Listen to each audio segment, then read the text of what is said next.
우리 디모데후서 8번째 시간입니다.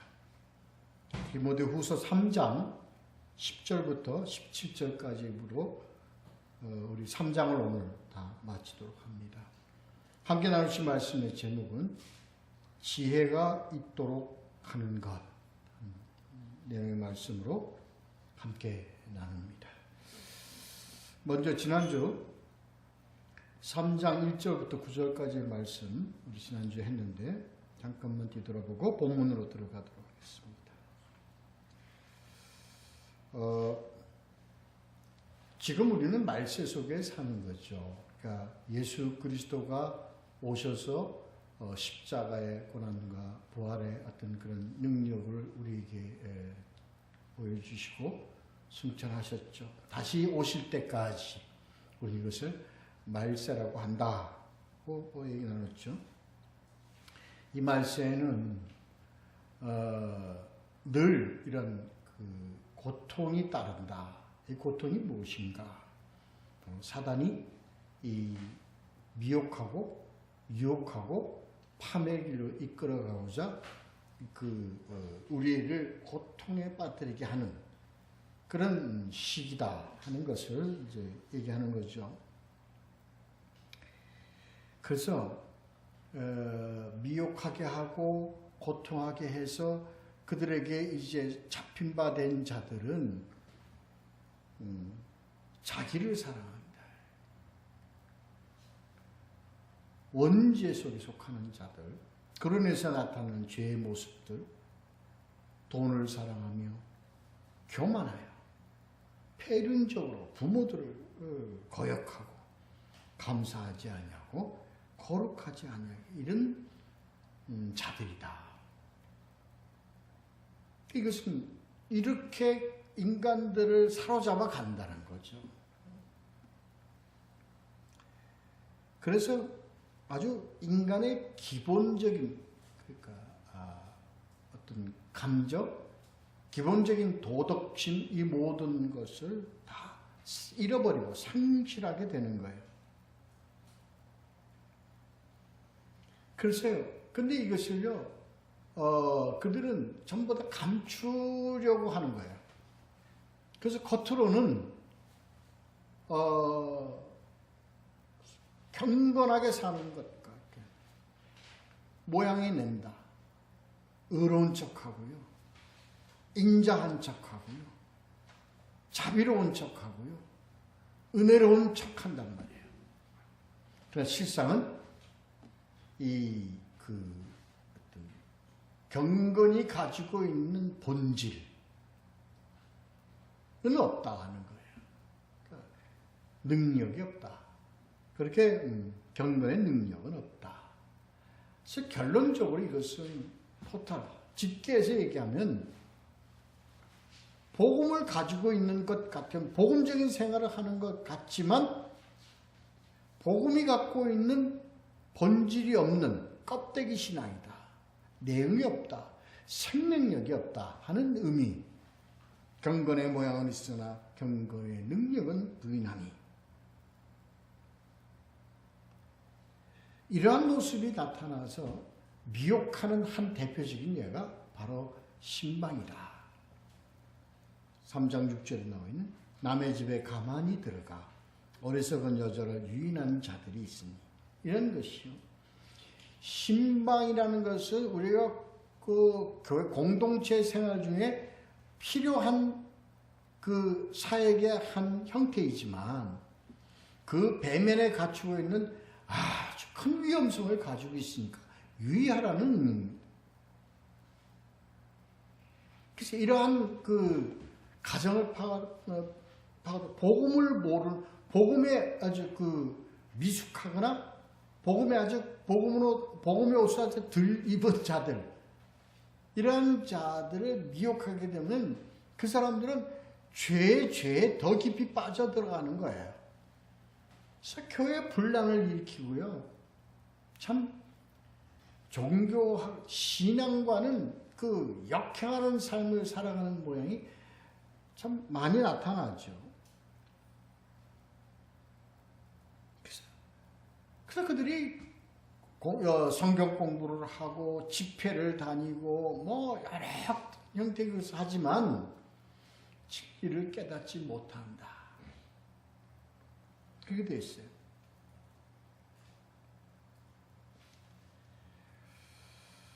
그러나 이 모든 것이요, 빛이 비춰지면, 그러니까 복음의 빛이 비춰지면 낱낱이 그 모순과 그러한 죄악성, 그리고 그들의 어떤 패역함 같은 것이 낱낱이 밝혀지고 드러난다는 거예요. 그래서 우리가 그것을, 복음을 알아야 이것을 우리가 분별할 수 있고 깨달을 수 있다 하는 내용의 말씀으로 지난번에 함께 다 나누었어요. 자, 오늘 본문 들어갑시다. 이어서 연결되어지는 내용입니다. 특히 오늘은요, 종교개혁주의를 말해서 참 오늘 본문의 내용이 어떻게 이렇게 종교개혁주의에 딱 맞는 말씀으로 연결되어지는지 참 감사한 마음을 가지고 우리가 말씀을 제가 준비했습니다. 함께 보도록 하죠. 우선 10절, 11절 두 절 봅니다. 나의 교훈과 행실과 의향과 믿음과 오래 참음과 사랑과 인내와 박해를 받음과 고난과 또 안디옥과 이고니온과 루스트라에서 당한 일과 어떠한 박해를 받은 것을 네가 과연 보고 알았거니와 주께서 이 모든 것 가운데서 나를 건지셨느니라. 나를 얘기하는 거예요. 또 이것을 본 디모데, 네가 나를 통해서 네가 알았을 것이다. 뭐예요? 이 10절, 11절 내용은요, 우리가 목회 사역뿐만 아니고 바른 신앙의 삶을 살아가는 자들의 한 삶의 흐름입니다.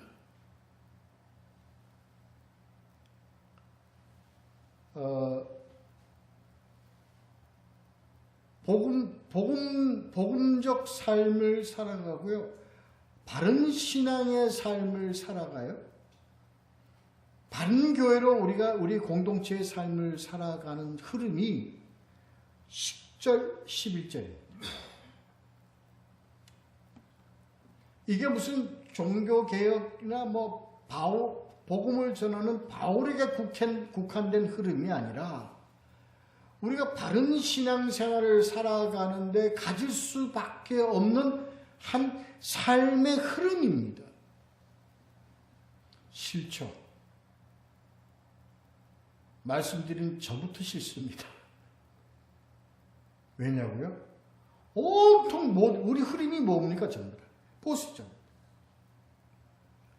뭘 하기 위해서는 바른 교훈과 행실과 의향과 믿음을 가지고 살려면 가져야 될 우리의 필수적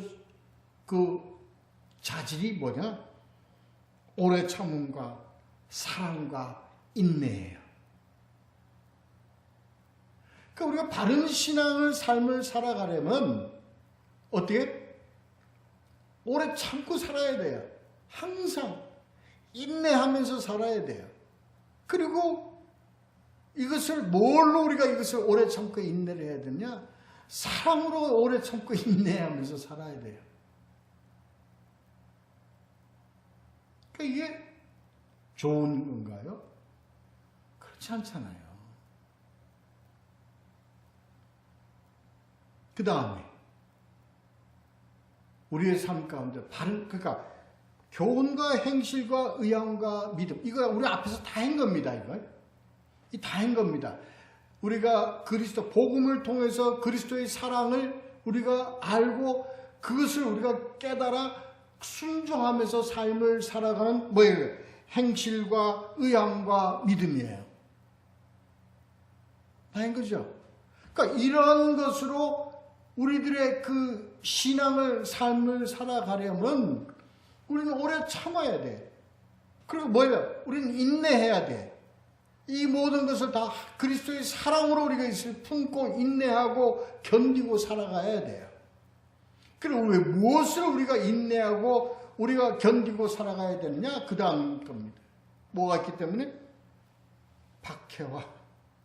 박해를 받음과 고난. 싫잖아요. 싫잖아요. 우리가 왜 박해를 받아야 되고 우리가 왜 고난을 받아야 되죠? 우리 앞에서 했지 않습니까?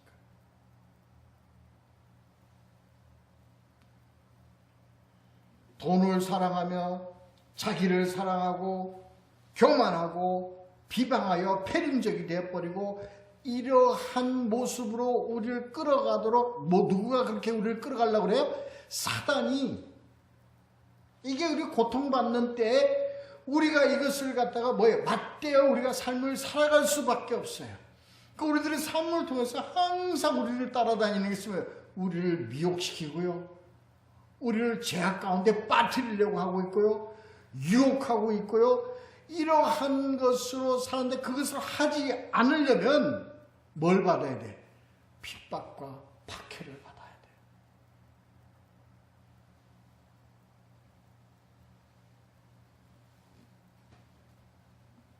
고난을 받아야 돼.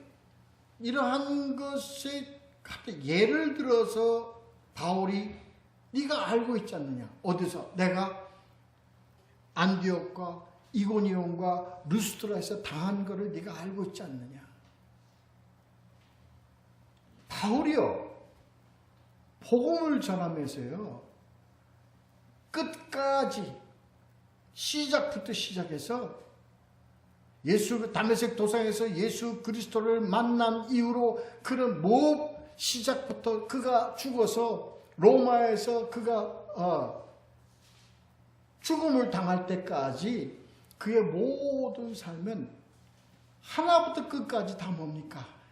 핍박과 고난과 배고픔과 풍랑과 이러한 과정 속에서 그는 온 삶을 다 사는 자예요.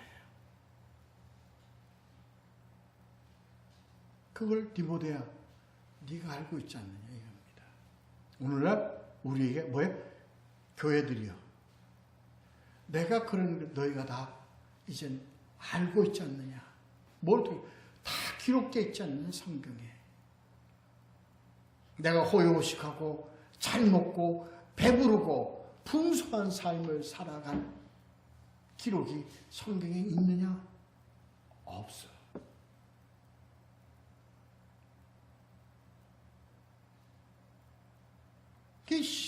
우리가 부인하고 싶은 그런 내용들입니다.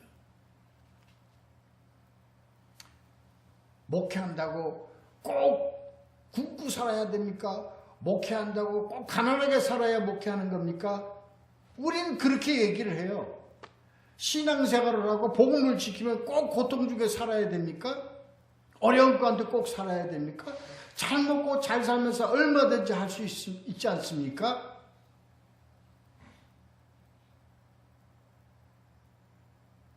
왜 복음 전하는 자들은 왜 그렇게 우리는 그렇게 죽고만 살아야 됩니까? 많은 자들이 그렇게 알고 그렇게 얘기하고 있잖아요. 그렇게 알고 있잖아요.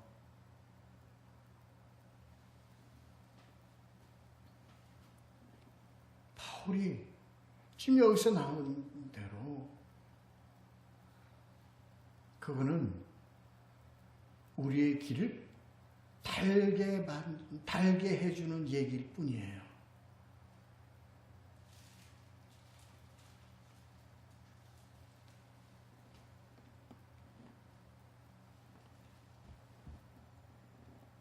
그러니까 복음 바로 전하는 곳에서는요, 사람이 잘 모이는 것도 잘 모이지 않아요.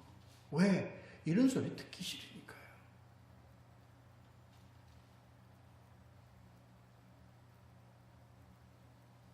그러니까 이 바울이 안디옥과 이고니온과 루스트라에서 바울이 복음 전했고 환영받은 데가 없어요. 매 가서 복음 전하면 돌로 얻어맞아요. 유대인들이 전부 다 사람들 다 그걸 해가지고 안디옥에서도, 루스드라에서도, 이고니온에서도 돌 맞아서 쫓겨나고, 이게 뭐예요? 이게 우리 복음을 지키고 복음적으로 삶을 살아가는 자들에게 오는 모습이라고요. 그 당시에는 직접 돌을 들고 던졌지만 지금은 뭘로요? 전부 다 비판으로 던져요.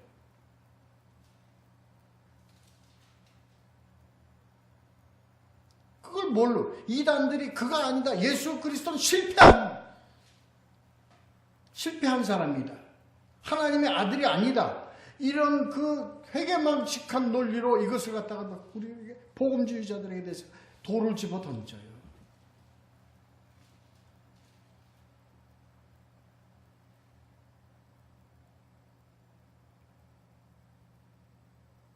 이 내용은 우리가 좀 보시려면 사도행전 13장 14절부터 14장 23절까지의 내용을 쭉 보면 안디옥과 이고니온과 루스드라에서 받은 바울의 그 고난, 내용을 좀 우리가 파악할 수가 있습니다.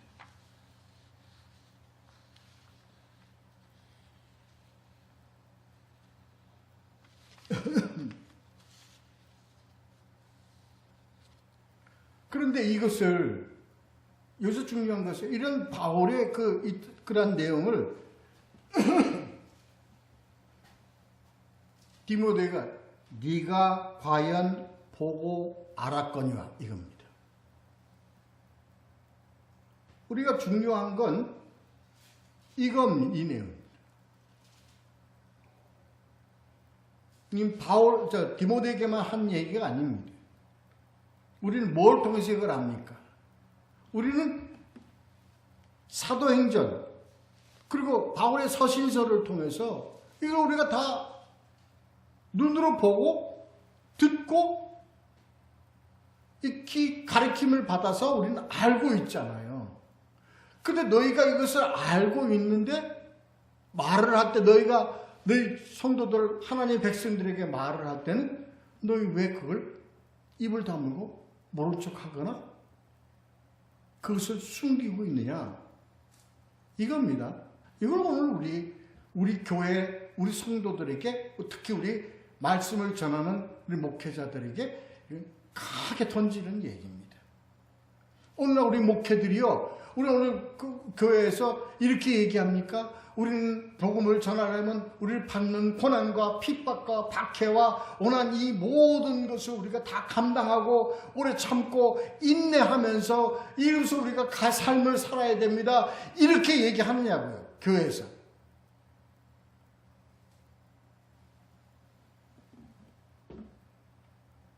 종교개혁이요? 종교개혁이 뭐예요?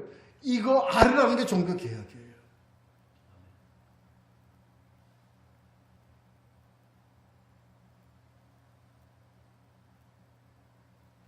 경건한 척하면서 경건의 능력을 안 가지고 있다고요. 복음이 가지고 있는 그 복음 안에서 복음의 본질을 알려주는 것이 아니고 전부 다 거치를 해버려요. 회색주의자들. 그러게 뭐 전부 다 현실에 적응하는 간지르고 그들이 듣고 좋아할 얘기들만, 예수님은 당신을 사랑하십니다. 그래서 당신에게 축복을 해주실 겁니다. 당신에게 복으로 쌓아주실 겁니다. 많은 물질로 여러분 복을 내리실 겁니다. 많은 후손을 살려서 여러분에게 복을 주실 겁니다. 건강하게 살 겁니다. 이런 것으로 모두 덧칠을 해버려요. 덧칠. 복음을.